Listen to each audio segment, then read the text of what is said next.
Salut à toi et bienvenue sur Herb & Herbs. Tu savais que j'élève des petits joyaux au terrarium? Eh oui, des petits joyaux végétaux et je les adore. On va parler du coup aujourd'hui d'orchidées miniatures, des différentes espèces qu'il existe, leur maintien au terrarium, comment faire, quoi faire, etc. Et à la fin de cette vidéo, je vous présenterai 5 espèces que je trouve juste magnifiques et qui s'adaptent bien au terrarium. Les orchidées. Eh oui, je pense qu'on connaît minimum 2. Alors, la première c'est la Phalaenopsis. C'est celle qu'on trouve dans tous les supermarchés, sur le rebord des fenêtres. Elle fait une vingtaine de centimètres les feuilles là. Elle a des grandes grappes de fleurs blanches, rosées, etc. C'est la plus connue, très robuste, ça pousse partout, c'est super. Mais pour le terrarium, c'est généralement un peu trop grand. La deuxième, que tu connais sûrement aussi, c'est la vanille. Et bah oui, la vanille, c'est aussi un type d'orchidée. J'ai fait quelques recherches pour toi, et aussi pour moi. Et en fait, il y a plus de 25 000 sortes, 25 000 espèces en fait, d'orchidées réparties en 850 genres. Donc c'est pas pour dire, mais il y en a vraiment de toutes les sortes de ces orchidées. Des terrestres, des épiphytes, des grandes, des petites, des qui viennent dans le climat tropical, des qui peuvent pousser dans votre jardin, donc en Europe sans problème.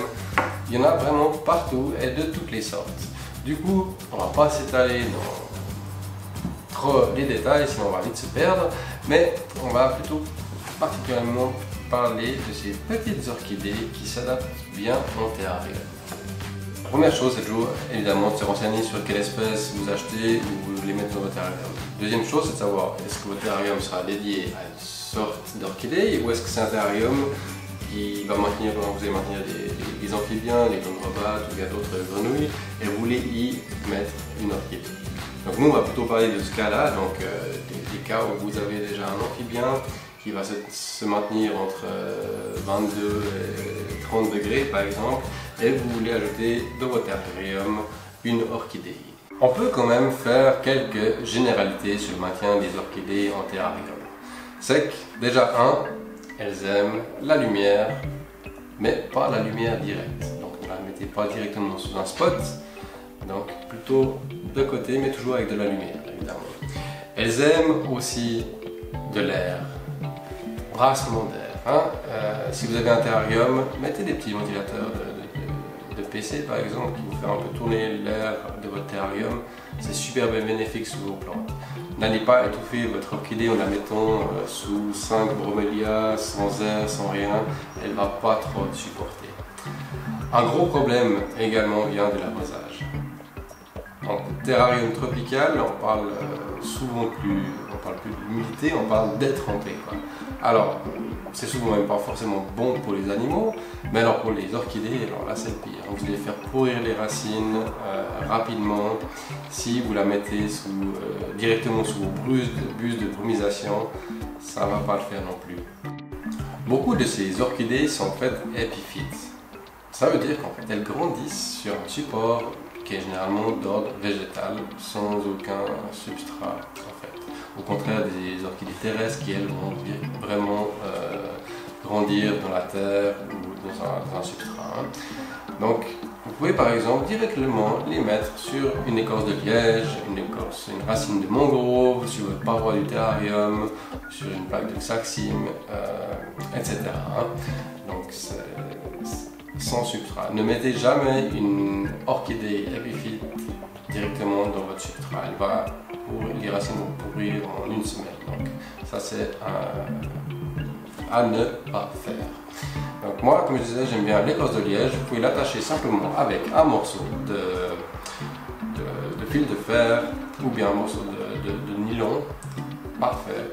Et en 1 ou 2 ou 3 mois, les racines vont commencer à se développer, à s'attacher au support et vous n'aurez même plus besoin de ce fil de fer pour maintenir votre orchidée sur votre écorce.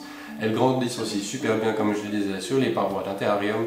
Après, faites attention si vous voulez changer votre fond du terrarium ou votre racine de mangrove régulièrement, ça ne va pas le faire parce qu'il faudra arracher la moitié des racines. Donc c'est toujours à penser avant de fixer votre orchidée. Choisissez aussi un endroit pas directement sous une source lumineuse, Donc pas directement sous votre spot LED ou votre spot HQI, etc. Mais plutôt avec de la lumière indirecte.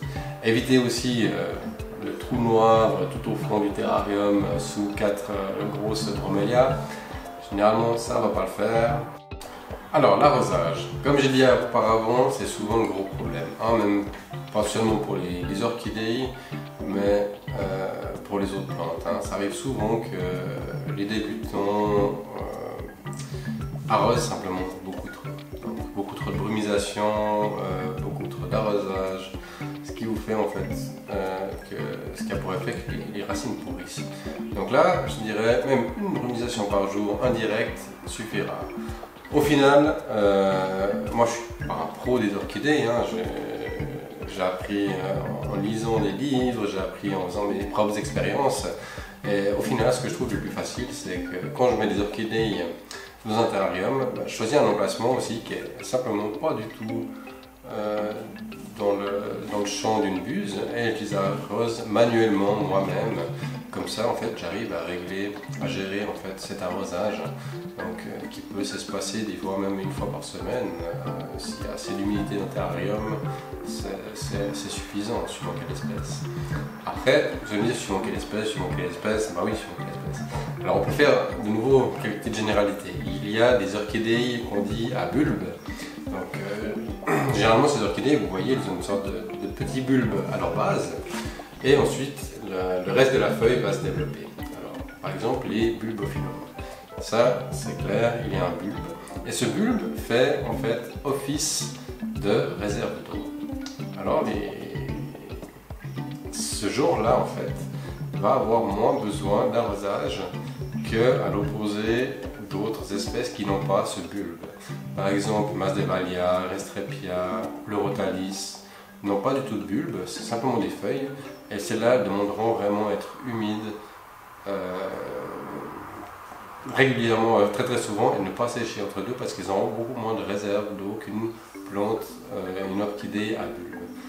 Concernant la qualité de l'eau, bah oui, elles n'aiment pas trop le calcaire ou l'eau de javel ou des choses comme ça. Du coup, personnellement, moi j'utilise de l'eau osmosée.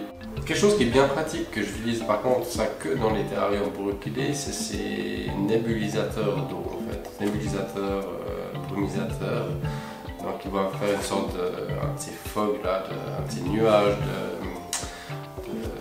d'eau, d'humidité. Hein. Alors, ce que j'aime bien là-dedans, c'est qu'en fait ça va vous apporter une humidité, une bonne humidité de l'air, sans pour autant vous détromper les racines. Donc, avec ça, vous arrivez à avoir 80-90% d'humidité dans votre terrarium, sans pour autant avoir des plantes détrompées. Donc c'est l'avantage de ce genre de nébulisateur que j'utilise, comme j'ai dit, uniquement pour mes terrariums que pour les plantes et pas avec des amphibiens. Alors, concernant la fertilisation, c'est assez simple. Je mets de l'engrais une fois par semaine en haute saison et environ une fois par mois en basse saison pour apporter en fait, les nutriments nécessaires au développement de l'orchidée. Simplement de l'eau ne va pas suffire en fait, pour que votre orchidée se développe, fleurisse, etc. Du coup, vous avez besoin de lui apporter ces nutriments. Elle va absorber ces nutriments principalement par les feuilles, aussi un petit peu par les racines, mais les racines c'est plus pour s'accrocher en fait, à leur support. Et les racines sont aussi très sensibles. Du coup, alors j'utilise évidemment de l'engrais spécial orchidée. On en trouve un peu partout. Ici, c'est un exemple que j'ai. Mais je divise encore la dose de cet engrais par 3 ou par 4 pour être bien sûr de ne pas brûler les racines ou la plante avec trop d'engrais. Sans engrais, généralement votre orchidée ne va jamais vraiment fleurir. Du coup, maintenant on vient aux 5 orchidées que je conseille, enfin pas que je conseille, mais qui sont premièrement mes préférées et avec quoi j'ai une bonne expérience en fait en terrarium. Donc la première c'est, je vais regarder ma liste, c'est l'Epidendrum portax. Alors ça c'est une petite orchidée qui est très robuste. Elle va vous pardonner un petit peu de sécheresse, un petit peu trop d'humidité. Généralement elle aime bien la lumière. Vous verrez aussi si elle a beaucoup de lumière, la teinte des feuilles va devenir rosé rouge, avec des petits pigments rouges comme ça. Elle a des jolies petites feuilles qui sont un peu comme une succulente. Donc ça fait aussi un peu office de réserve d'eau pour cette plante. Elle vient d'Amérique du Sud, de Colombie, Venezuela. Et ce qui est bien avec celle-là, comme je le dis, elle est relativement facile, elle va vous pardonner certaines erreurs et surtout on la trouve à des prix abordables un peu partout sur le marché. Donc c'est une parfaite première orchidée. La deuxième que je vais vous présenter, alors là, c'est pas forcément une orchidée pour débuter, mais quand même, je la trouve franchement superbe, juste magnifique. C'est mon orchidée préférée, c'est la Lépante Calodiction. Alors ça, c'est une petite orchidée, elle fait 5 cm taille adulte. Ses fleurs sont en fait un peu insignifiantes, par contre ses feuilles elles sont juste superbes. Ce marbrage un petit peu violet, c'est vert foncé. Alors elle a des besoins un petit peu spécifiques. Alors comme je l'ai dit, elle est fragile, elle ne va pas supporter de la sécheresse, c'est la première chose. Elle ne va pas supporter de la lumière directe. Elle aime en fait même l'ombre, donc l'emplacement dans le terrarium est vraiment très important et elle aime beaucoup d'humidité. Donc les coins préférés, c'est vraiment où elle est un peu à l'ombre, qu'elle est vraiment humide, pas détrempée, mais pour y aller au niveau de l'eau, il faut vraiment pas qu'elle se sèche, quoi. Et elle grandit aussi relativement lentement, mais quand même c'est une superbe orchidée. Je vais vous avouer que les deux premières que j'ai eues, il y en a une des deux qui est morte. La deuxième, j'ai réussi à la sauver en changeant un petit peu la maintenance. Maintenant, je mets 3 ou 4 répartis dans les terrariums et je les trouve super cool. Donc voilà. Le problème aussi, c'est qu'elles ne sont pas tant communes, on ne va pas les trouver partout. Et puis le prix va osciller entre 20 et 35 €. Donc c'est quand même un petit peu plus cher que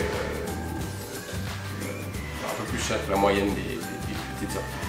Alors, la troisième que je vais vous présenter, c'est une, alors je vais lire sur ma liste, parce que pour prononcer c'est pas facile, c'est une Ascocentrum Christensonianum. Alors voilà, merci pour la prononciation. Elle vient, elle, d'Asie, du Vietnam, sauf erreur, et je la trouve aussi super. Voilà. Elle a sa silhouette, ses feuilles sont juste incroyables. Elle est aussi relativement robuste. Je la conseille aussi généralement volontiers aux débutants parce qu'elle va pardonner quelques erreurs. Et surtout, ce qui est bien et qui est intéressant, c'est que même pas très grande, elle va fleurir assez rapidement. Alors la première fois que vous avez des fleurs de cette orchidée, je trouve que c'est juste incroyable. Des petites fleurs un peu rosées, mais avec tellement de détails. C'est vraiment super adorable. Là, l'Eurotalis Grobi. Alors là, j'ai pas pu vous en présenter une dans un pot parce que j'en ai plus dans mon terrarium de plantes. Toutes celles que j'ai sont en terrarium. Alors ça aussi, c'est du robuste. Les petites feuilles, c'est juste parfait. C'est une vraie miniature. En plus, ça en jette. Je trouve que ces petites feuilles un peu ovales comme ça fait vraiment, vraiment tropical. Je sais pas comment expliquer ça. Je trouve que ça en jette vraiment. Donc ça c'est super robuste aussi, ça va grandir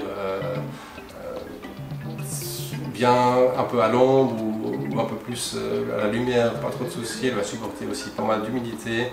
Elle aime moins la sécheresse évidemment, mais sinon c'est pas trop de problème. Ce qui est super cool, c'est de la mettre en fait sur une souche, donc une racine de mangrove comme ça. Elle va vous grandir dessus et de temps à autre vous faire des petites fleurs, en fait des grappes, enfin pas des grappes, des tiges de petites fleurs jaunes, super sympa quoi. Donc à conseiller la Eurotalis Grobi. Comme dernière orchidée, je vais vous parler de la Macode Petala. Alors déjà, c'est une orchidée terrestre, elle n'est pas épiphyte. Donc qu'est-ce que ça veut dire? Elle peut en fait grandir dans du substrat. Alors, je vous dis directement, oubliez de la mettre à l'endroit le plus humide de votre terrarium où il y a de l'eau qui stagne tout le temps, ça ne va pas le faire. Par contre, si vous avez un petit peu en hauteur sur votre terrarium une place avec un substrat bien drainé, avec même encore un peu d'écorce de pin, donc bien aérée, etc. Là, vous pouvez la mettre en terre et elle va supporter à merveille. Elle adore la chaleur, donc c'est parfait, 25-26 degrés. Et l'humidité, par contre, elle ne va pas supporter la lumière trop directe. Donc choisissez plutôt un coin un peu à l'ombre. Ça peut venir assez imposant hein, comme plante, mais généralement ça pousse relativement lentement. Nous voici du coup à la fin de cette vidéo, j'espère qu'elle t'a plu. Si tu as des infos sur les orchidées, s'il te plaît, partage-les dans les commentaires, je me ferai un plaisir de lire tout ça parce que ouais, je suis vraiment pas un professionnel, j'adore ces orchidées, j'apprends tous les jours, je lis des livres, etc. Mais partage franchement si tu as des infos ou des conseils, je les prendrai vraiment très volontiers. Et si tu as aussi des conseils concernant les vidéos ou un prochain thème que tu aimerais bien voir, n'hésite pas à m'écrire, j'y répondrai. Allez, à bientôt!